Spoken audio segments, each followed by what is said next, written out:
Alors, bonjour tout le monde.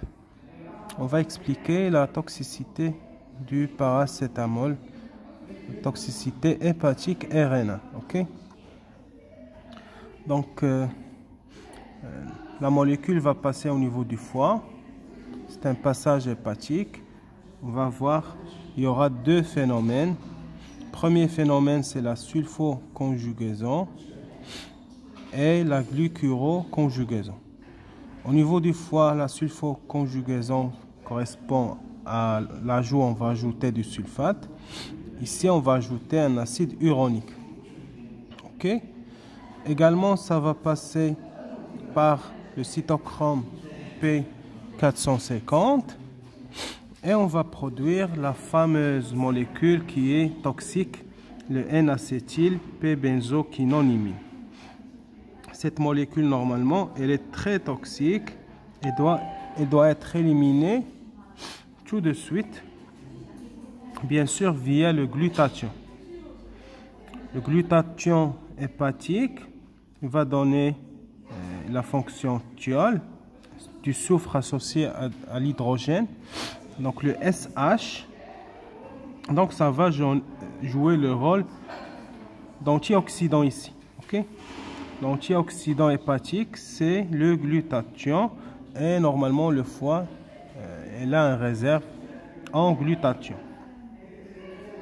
S'il y a défaut de glutathion, bien manque du glutathion par exemple à cause d'une malnutrition, on va voir une augmentation du taux de ce composé qui est toxique. Ok? Donc, après oxydation après réduction via le glutathion, puisque c'est un antioxydant, il y aura également une conjugaison avec la cystéine et l'acide mercaptopurique. Ok? Donc, on va avoir une élimination au niveau des urines, une élimination urinaire à hauteur de 90%. À peu près 30%, c'est la forme sulfoconjuguée. 80%, c'est la forme glucuroconjuguée. Et on va trouver dans les urines du paracétamol à hauteur de 5%. Voilà. Qu'est-ce qu'on entend par la toxicité due à ce composé qui est le N-acétylbenzoquinonimine? On suppose qu'il y a un défaut de glutathion, ou bien un manque de glutathion. Ok? Qu'est-ce qui va se produire par la suite? Voilà. Donc, ce composé qui est toxique va être responsable de la dégradation des lipides membranaires. Qu'est-ce qu'on entend par les lipides membranaires? Au niveau de la membrane plasmique, on va trouver par exemple des phospholipides. Également, on va trouver du cholestérol. Également, on va trouver des lipides qui sont associés à des protéines. Ce sont des glycoprotéines ou bien des glycolipides. Ok?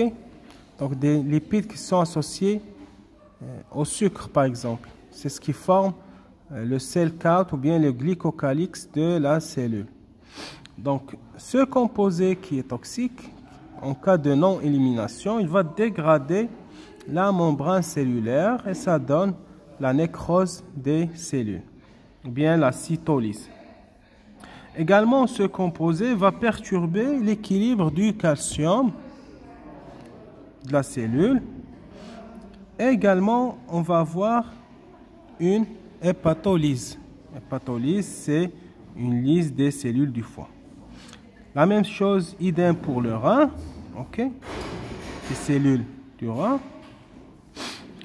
Ce composé, ça joue le rôle de marqueur d'intoxication. Si par exemple la demi-vie est supérieure à 4 heures, on va avoir une inflammation au niveau du foie. Et si la demi-vie est supérieure à 12 heures, on va avoir une insuffisance hépatocellulaire, ce qui va conduire vers le coma. Voilà. Donc, par exemple, je reviens sur ce point. S'il y a défaut de glutathion, on va avoir une dégradation qui est irréversible des hépatocytes. Également, on va avoir une production de lactate, ce qui va conduire vers une acidose lactique. Ok? Cette acidose lactique, par accumulation de l'acide lactique, ça va inhiber la respiration cellulaire. Ici, on parle de la respiration cellulaire mitochondriale et non la respiration pulmonaire. Ok? Au niveau de la chaîne respiratoire. Voilà.